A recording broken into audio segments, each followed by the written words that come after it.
तो मुल्क भर में बिजली के मौजूदा टैरिफ और ओवर बिलिंग के खिलाफ हर सेक्टर इस वक्त एहतजाज कर रहा है और तमाम गुस्सा IPPs पर निकाला जा रहा है। माहिरीन के मुताबिक पावर सेक्टर का बहरान कैपेसिटी पेमेंट्स की अदायगी की वजह से जरूर है, लेकिन कैपेसिटी पेमेंट्स वाहिद मसला नहीं है। तवानाई के माहिरीन ने बिजली की कीमतों में इजाफे का जिम्मेदार दीगर मसाइल को भी करार दिया है। महकमा तवानाई के आदाद शुमार के मुताबिक कैपेसिटी पेमेंट बिजली की कुल लागत का सिर्फ 31% है। माहिरीन के मुताबिक कैपेसिटी चार्जेस के अलावा बेस टैरिफ में कई दीगर अज्जा भी शामिल हैं जो बिजली की मजमूई लागत को पूरा करते हैं। सार्फिन का कुल टैरिफ तकरीबन 60.18 रुपए फी किलोवाट है, जिसमें से 41.05 रुपए फी किलोवाट यानी 68% बुनियादी टैरिफ है और बकिया 20.13 रुपए फी किलोवाट 32% लेवीज और टैक्सेस हैं। सार्फिन के बिल को इस तरह भी देखा जा सकता है कि कुल टैरिफ में पैदावार की लागत 49% है और बकिया 51% levies, taxes, distribution margin, cross subsidy और टैरिफ एडजस्टमेंट्स हैं।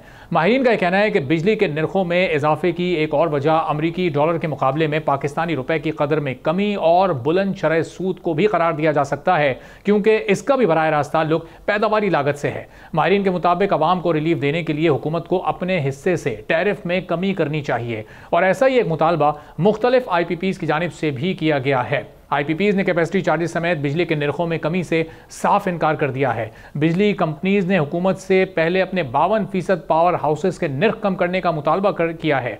पेप्को ज़राए का यह कहना है कि मालकान ने हुकूमत को आगाह कर दिया है कि मुआहदों से छेड़छाड़ महंगी पड़ेगी। IPPs ने ज़बरदस्ती करने पर आलमी सालसी अदालत से रुजू करने की धमकी दे दी है। IPPs मालकान ने मौक़िफ़ इख्तियार किया है कि हुकूमत बिजली के बिलों पर 38% नाजायज़ टैक्सेस वापस ले। ऑडिटर जनरल ऑफ पाकिस्तान की एक रिपोर्ट में मुल्क की तवानाई के शोबे के बिगाड़ को बेनकाब किया गया है, जिसके नताइज इस मुल्क के आवाम भुगत रहे हैं। AGP की रिपोर्ट है जिसमें मुख्तलिफ लीकेजेस, करप्शन और दीगर नुकसानदेह तरीकों की निशानदही की गई है, जिसके बाइस कौम और कौमी खजाने को 4.5 ट्रिलियन रुपए का नुकसान हो रहा है। मुल्क को इस वक्त मुआशी चैलेंजेस का सामना है। साल 2023-2024 के लिए 442 सफ़ात पर मुश्तमिल रिपोर्ट में अदम वसूली, ओवर बिलिंग, असासों और माली बदइंतज़ामी के हवाले से सवालात उठाए गए हैं। सेंट्रल पावर परचेजिंग एजेंसी के ऑडिट से इंकशाफ हुआ है कि डिस्कोज बशमूल के इलेक्ट्रिक से तवानाई की फरोख्त की मद में वसूलियों की रकम 2.53 ट्रिलियन रुपए है और डिस्कोज और के इलेक्ट्रिक पावर प्रोड्यूसर्स को अदायगियां ताखीर से कर रही हैं, जिससे लेट पेमेंट सरचार्जेस वसूल किए जाते हैं। ऑडिट रिपोर्ट में यह भी कहा गया है कि अगर यह बड़ी रकम डिस्कोज से वसूल कर दी जाती है तो तवानाई के शोबे की माली सूरत हाल बेहतर हो सकती थी, जिससे कर्जों और लेट पेमेंट सरचार्ज के बोझ को खत्म किया जा सकता था। रिपोर्ट में मजीद कहा गया है कि डिफॉल्टर से वसूलियों को तेज करने के लिए इंतजामिया की जानिब से कोई कोशिश ही नहीं की गई।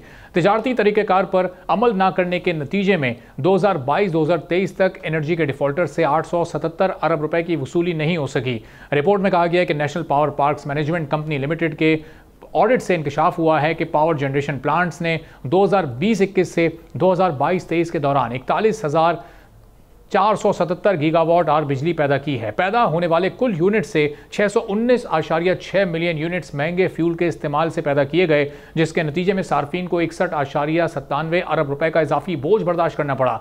रिपोर्ट ये भी कहती है कि डिस्कोज ने रेगुलेटर की जानिब से मुकर्रर करदा टारगेट के मुकाबले में ज़्यादा सिस्टमेटिक लॉसेस के बाइस 196 अरब रुपए से ज़ायद का नुकसान पहुंचाया और ये बोझ भी सार्फिन पर डाल दिया गया है। जब ऐसी रिपोर्ट्स हैं तो फिर बिजली को सस्ता किस तरह किया जा सकेगा।